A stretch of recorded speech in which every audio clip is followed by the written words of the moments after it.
ทุกคนเด้อจ้าวันนี้เมื่อกี้แม่เราน้องสะพาลูกพาหล้านมาเก็บหมากกระบอกเมื่อผ่ากินพี่น้องไปพาคือเสียมมาพ่อมาเหี่ยวมาเห็นโฮกระปูอยู่น้องสะแล้วก็คุดกระปูนำมาเด้อหลานกระถือมาเสียคิดว่าสิไปคุดกระปูแต่บ่ทันได้ไปเด้อคุดในน้องสะนี่ก่อนสิบอลไปเห็นบอลหลายๆเมื่อวานนี่ยังไม่ได้ไปสิไปอยู่พี่น้องแต่สิมาเอามากระบอกซะก่อนพาลูกพาหลานเก็บมากระบอกเมื่อผ่าก่อนมาพาน้องมาพี่น้องมาเก็บมากระบอกน้ำกันเด้อจ้าซีหมดสุขคนเพียงเก็บมากระบอกเก็บมากระบอกเมื่อผ่าเด้อพี่น้องเด้อนี่มากระบอกนี่ลูกเก็บเอาค่ะเก็บใส่ถุงนี่ไว้เก็บพาลูกพาหลานเก็บมากระบอกเมื่อผ่ากินเด้อมื้อนี้ลายอยู่พี่น้องเก็บเอาเมื่อผ่ากินมากระบอกพี่น้องเก็บเอาลูกเอาเก็บใส่ถุงยางโชคกับมาไปบุญกับมาเก็บเอาลูกนี่มากระบอกนี่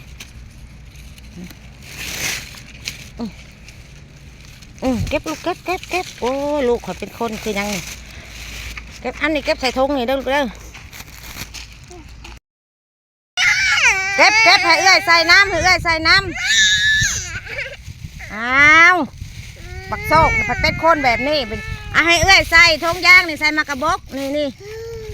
ให้เด็กเก็บเอาอ้ายใส่ค่ะนั่นดิเอื้อยก็อยากใส่ค่ะเพราะให้เอื้อยใส่ก็ให้กันใส่เอาโต้เก็บมาลูกนี่ลายแถๆนี่เก็บเอามาผ่านี่ฮ่าผูเก็บโอ้โต้บุจักมากระบอกซ้ำบุจักให้เด็กไปบุญยังเป็นเก็บให้เด็กเก็บลูกเก็บเมื่อมันผ่าชูกินนี่มันสิผ่าชูกินนี่เก็บเอาแกะมาหลายเอานี่เก็บผูทางล่างโอโต้ผูลายแถผูถูกยาปลาลุงก่อนไหมโชคถูกไปเฮ็ดยากับเสียมนะมาเก็บมากระบอกนี่เก็บเอานี่ค่อยพาพอจะกินได้นี่ได้งานกันได้จังหน่อยฮะอันนี้เด็กคุดกระปูได้นี่น้องเดี๋ยวกระปู6-7 โตนี่ในน้องสะยังสิไปคุดอยู่เอามากระบอกมากินก่อนปูนี่เก็บนี่เก็บลูกนี่เก็บนายเป็นบอกเก็บนี่เก็บนี่เก็บมากระบอกในใส่เนี่ยเก็บนายเป็นบอกเก็บเลยป้าอีใบบุญมันเป็นเก็บเฉยเดี๋ยวจุ๋ยเขี่ยเอานี่น้ำนี่เอานี่ใส่ขู่ไงนี่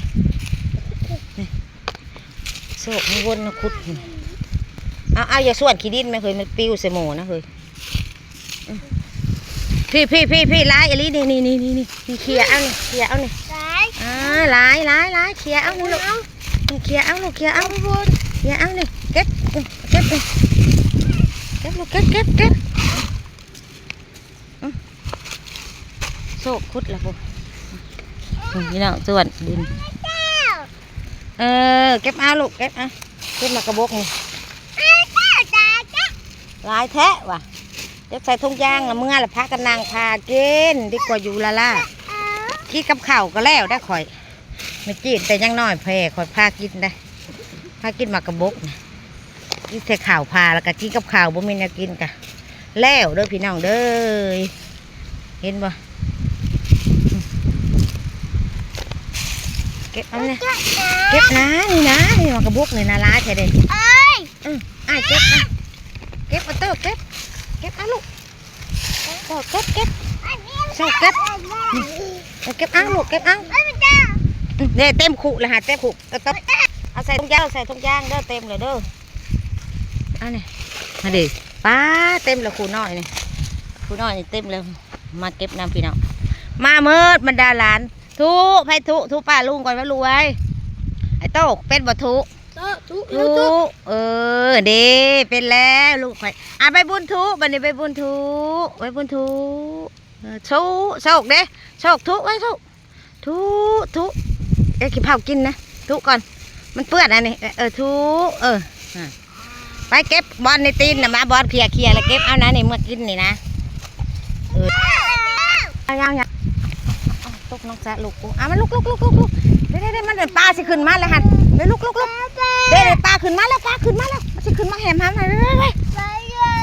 ปลาได้หื้ยเก็บมานี่เก็บมากวดเอาในน้ำขี้ดินนี่อ๋อตัวเต็มขู่บังอ้ายเลยเด้นี่บังอ้ายนี่ไปเก็บผูเก็บไปทางผูใส่ผูใส่ทงผูใส่ทงน้ำเอื่อยฮะใช่ใส่ทงเด้อ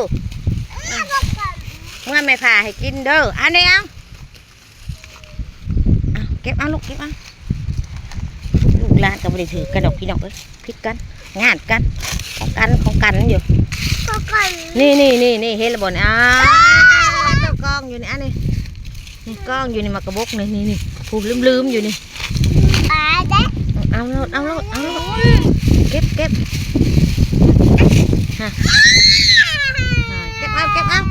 เอาใส่ไปบุญผูกเก็บเอาหลายไทยนี่ป้าอยู่นี่กระกองอยู่พี่เก็บเอาโชคโตเก็บเอานี่ตัวนี่ไม่ใช่เก็บเอาโต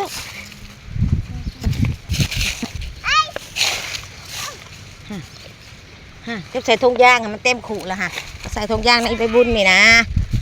ไปบุญมันจับมันปะเขาใส่น่ะส่งลูกเจ้ามันจับจู่เขาจะใส่ยังกะตีใส่เลยแหละอันนี้ลูกอันนี้เต็มเลยเต็มขู่แล้วนี่มันเหี่ยเลยฮะใส่ถุงยางลูกใส่ถุงไว้เก็บแล้วมึงได้นี่ได้มึงไปขุดกระปูได้นี่เดี๋ยวเอาไปในตีนค่ะ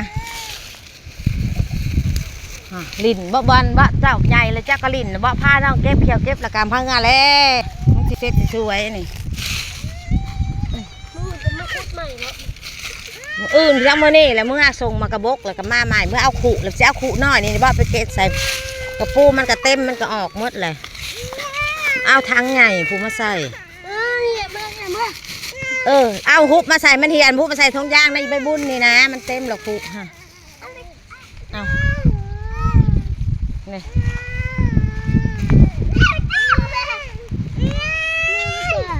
เก็บเอาลูกเก็บเอาถือเอาเสียมหอกโชคถือเสียมไว้โชคไว้โชคถือเสียมไว้บุญ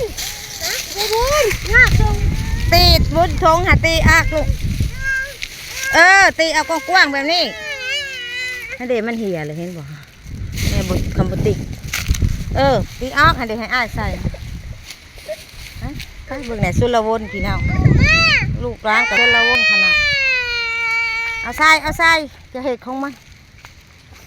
เก็บเอาเมื่อเราบอกมากระบอกนะเมื่อแล้ว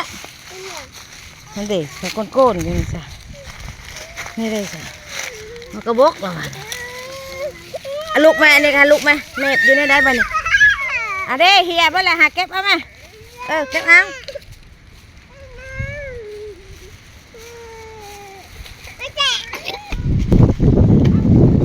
ถูกยาแล้วยังถูกยาป้าลูกแล้ววะเด็กฟังไงเพื่อนถูกยาพี่น้องมือดีเด็กมากระบอกเปิดกระไดลายพี่น้องทงยางหนึ่งไปพ่อแล้วเมื่อผ่ากินเมื่อผ่ากินไปเมื่อป้ามันไปเมื่อป้ามันบุกโซ่หันยามันพี่น้องนั่งค่ะไปเมื่อห้าวไปนึกเมื่อป้ามันห้าวไปป้ามาเนี่ยถ้ากันเมื่อมาหน่อยโชคป้ามันอยู่หันเมื่อน่ะมาเด้อจระเข้ครบมึงเด้อมึงอยู่หันแหละให้แต่อุ้มให้แต่อุ้มย่างก็เป็นแหละเมื่อพามากระบอกกินปะมันไปแค่ห้าวไปเมื่อพามากระบอกกินไปพูดใบบุญแทงขิวทงมากระบอกเมื่อก่อนเลยพี่น้อง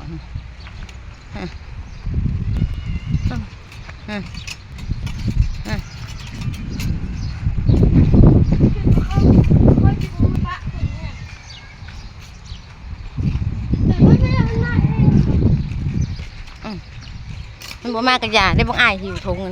กระปูพร้อมโตมันหูจักข่วงบักโตนี่มันได้แอบได้มันบ่ได้ให้อุ้มได้2น้องเอื้อยให้คักผู้แบกมากระบกเมื่อก่อนเลยพี่น้องเอ้ยตายเมื่อละ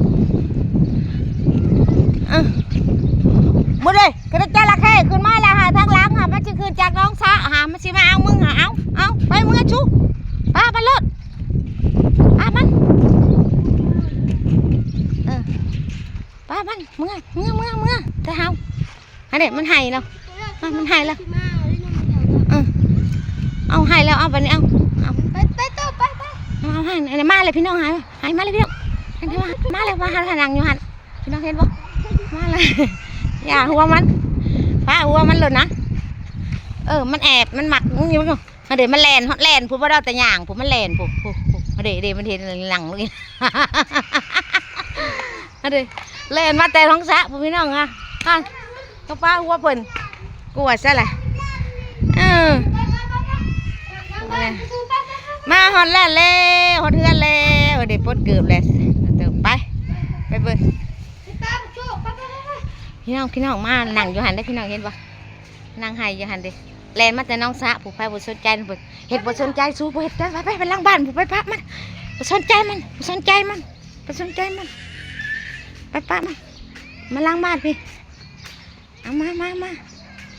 ปุ๊บปะมัน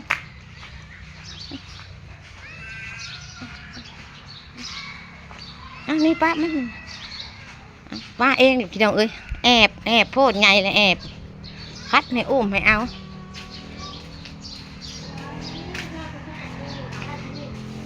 มาเก็บมากระบกแล้วพอท่านได้ไปคุดได้กระปูค่ะเอาหน่อยหนึ่งเดี๋ยวทางผิดกะเอือบเครื่องขาย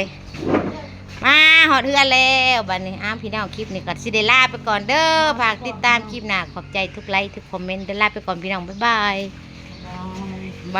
ย